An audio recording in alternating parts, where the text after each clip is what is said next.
दुनिया का माल इंसान के लिए सिर्फ तीन किस्म का है। हज़रत अबू हुरैरा रज़ियल्लाहु ताला अन्हु आप रिवायत करते हैं, नबी पाक सल्लल्लाहु ताला अलैहि वसल्लम आपने इरशाद फरमाया, बंदा कहता है मेरा माल मेरा माल मेरा इतना माल, फिल हकीकत उसके माल में से उसके लिए सिर्फ तीन किस्म का माल है।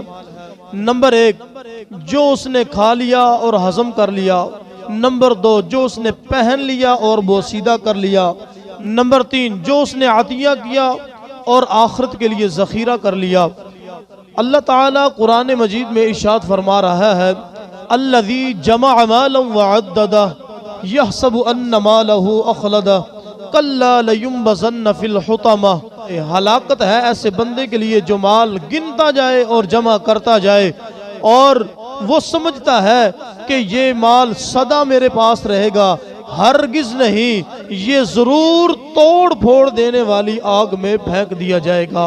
हजरत मोहतरम हजरत अबू मूसा अशअरी रज़ियल्लाहु ताला अन्हु आप बयान करते हैं, नबी पाक सल्लल्लाहु ताला अलैहि वसल्लम आपने इरशाद फरमाया कि जो बंदा अल्लाह और उसके रसूल से बढ़कर दुनिया से मोहब्बत करता है, दुनिया से प्यार करता है, माल से मोहब्बत करता है, दौलत से प्यार करता है, दौलत से मोहब्बत करता है, फरमाया कि उसने अपनी आखिरत को बर्बाद कर लिया है।